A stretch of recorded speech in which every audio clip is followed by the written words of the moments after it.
Hello, this is Dr. Lee Hildebrand on my YouTube channel, and I'm wanting to talk about today how to manage hard situations. How do we stay strong when life gets tough?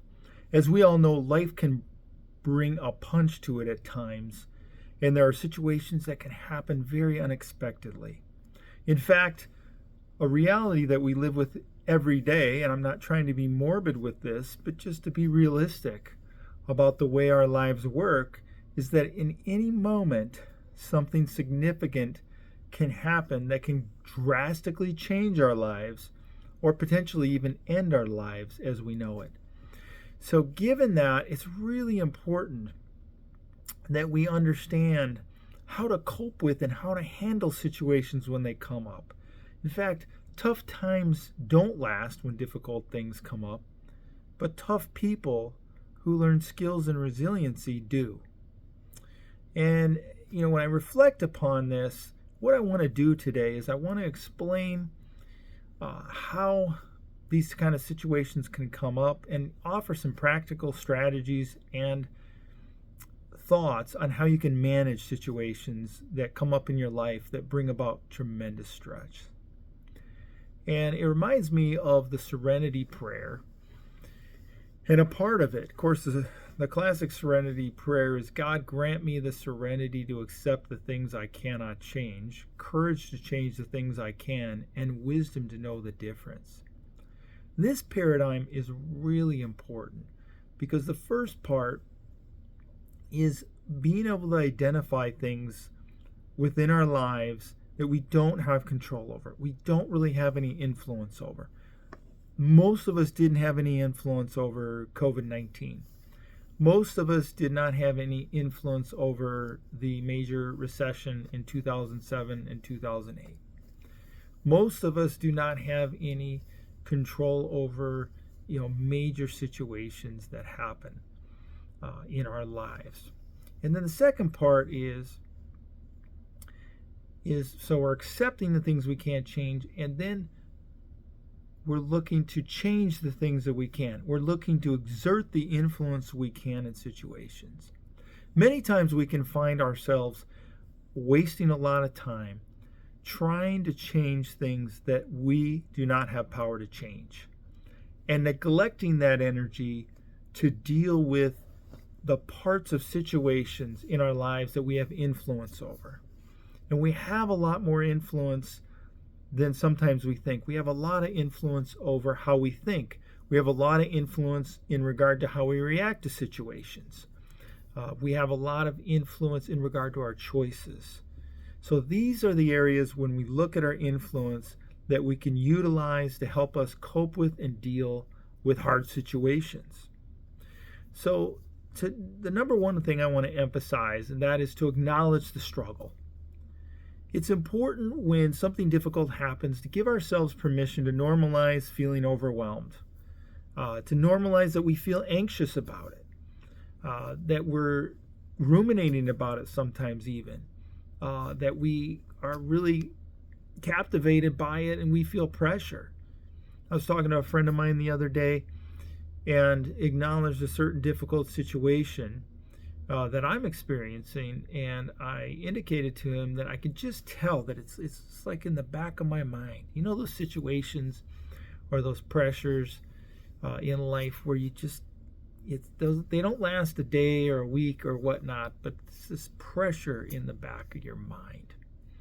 And he really normalized that because guess what? He has some situations too in which he experiences that. So just he and I, in normalizing that together, acknowledging that together, that in itself was very helpful. And the other thing is, all of us go through these kinds of situations. We're not alone in this. This is part of humanity. Life can be difficult. In fact, the latter part of that serenity prayer, there's an extended version of that, and one piece of that is hardship is a pathway to peace. Now, some of you might go, what are you talking about? How can that be a pathway to peace? Well, the way that works is when we experience difficult things, it helps to build a few things. It helps to build our humility. because we recognize we just can't do everything on our own. It also can help increase our faith in a higher power or God. It can increase our faith in those that really care about us around us.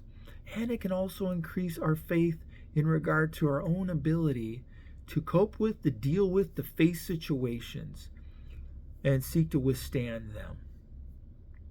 So this is really important, to give ourselves the opportunity to acknowledge the struggle. My next point is we need to be able to focus on a mind shift reframe. Because a lot of times when difficult situations come about, we tend to catastrophize. And what that means is we start to think the worst. We start to take whatever's happening and we work ahead, and we kind of snowball it in our minds to the absolute worst scenario. So it's important to be able to start and identify 3 aspects of this reframing. One is to identify the situation and identify our feelings about it. And then from there, we look at the challenge itself and we identify our fear. Be able to identify and recognize our fear. Then the third part of this is where we do the reframe. And that is where we ask ourselves, is my thinking about this accurate? If a situation happens that is at a micro level, sometimes we can expand it and think the absolute worst. Well, my stock went down a little bit. My whole portfolio is going to fall apart. I didn't exercise for this last week, so I'm never going to exercise again, and my whole fitness program is going down the tubes. Or I gained 2 pounds, so that means that I'm going to gain 20. I'm doomed. It's that kind of thinking where we want to reframe. We want to take a look at a situation and try to be more accurate in our assessment of it. Now, one way that can help with this is to take a situation and actually intentionally go to the worst case scenario that we can imagine. And then to ask ourselves a very important question.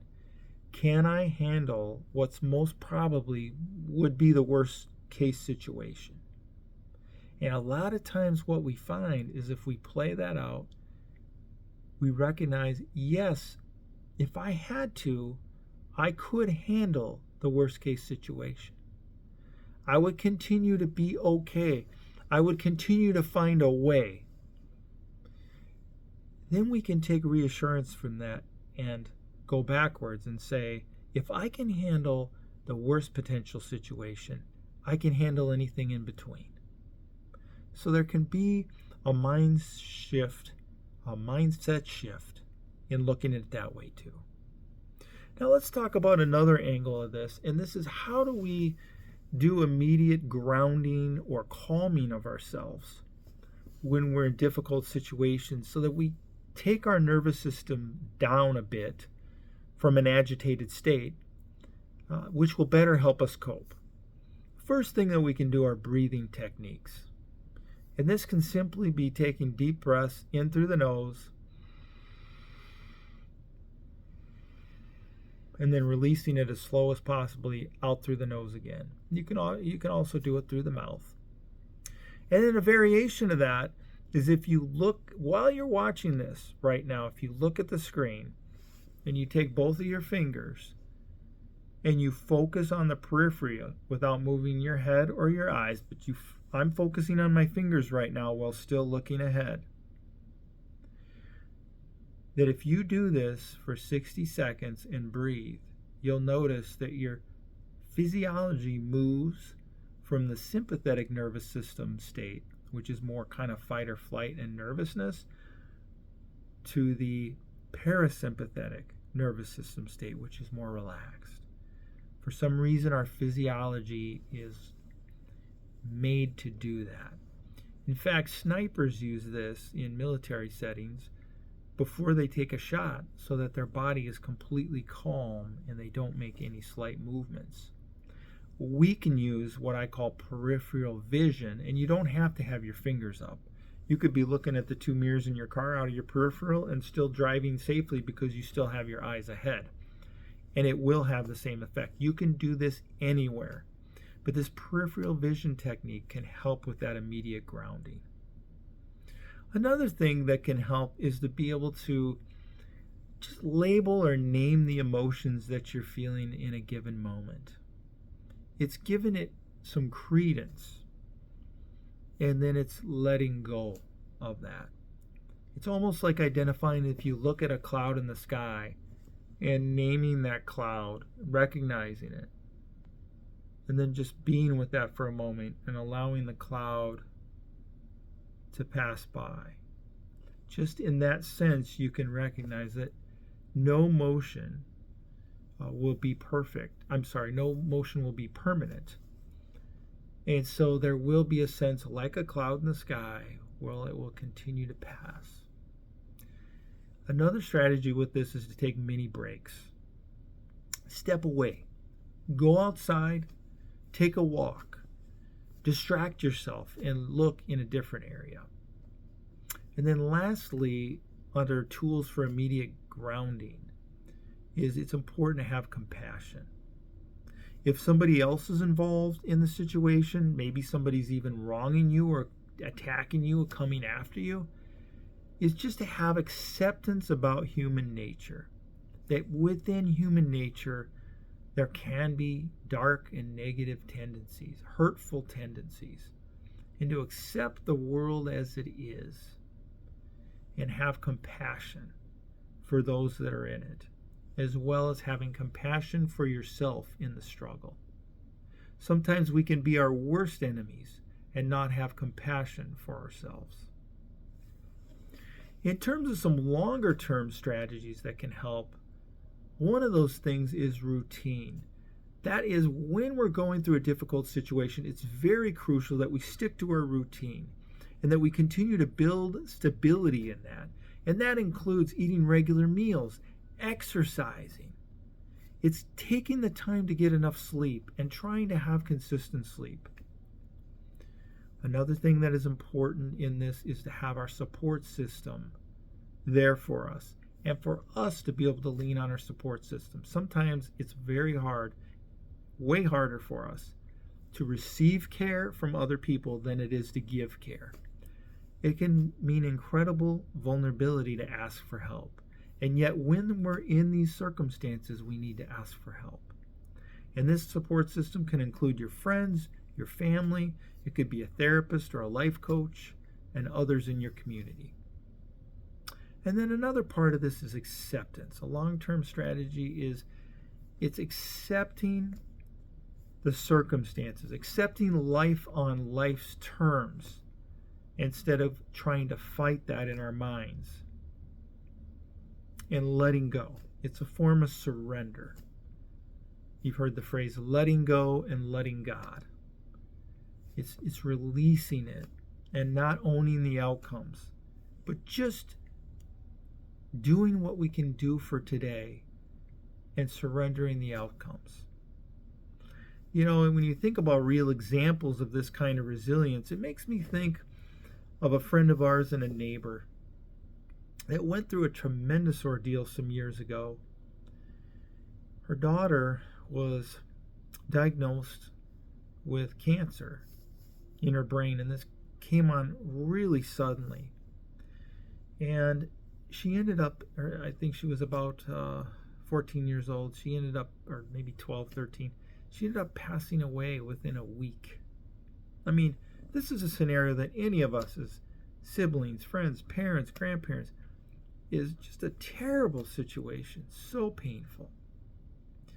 And the family obviously started the grieving process, and the community came around them. And then approximately a year later, the mom developed a brain tumor as well. Now, if you look at this situation, what an incredibly taxing situation. I mean, just life-shattering situation. And this person wrote a book about this. And just to protect her privacy, just for the sake of my video, I'm not going to name the book or her name, but I want to give an example of even under the most dire circumstances, how we can develop these tools of walking through, of grieving, of healing. And her book was so beautiful, and it captured this whole situation. And in the end of the book, she started talking about the ways that her and her husband and her other children have just come together and come around one another and continue to live and continue to find their ways to thrive. So, as we really look at this, when hard situations come up, you also want to do a checklist. First of all, one of the best things you can do is start off with a gratitude list. Yes, this is wrong right now, but what's not wrong? And review that. And then secondly, to ask yourself, what am I feeling? Assess that. And then, what do I need? Assess what you need in the moment or what you need in the coming days in the situation, and take action steps to try to bring that together. And then ask yourself, what's one small thing that I can do just today to help myself? So as I close, I just want to reinforce a few things to you, and that is this. Hard situations are not going to define you. They will not destroy you. I mean, the example that I gave earlier is an incredible example of that. Terrible situation with the woman that lost her daughter and then developed brain cancer. Now, what I want to add to that is she did heal from the brain cancer herself, and she lives healthily today. So these situations will not destroy you. It's how you meet them that's going to make the most difference. It's how you confront them, how you address them, and how you think about them. So I just want to encourage you.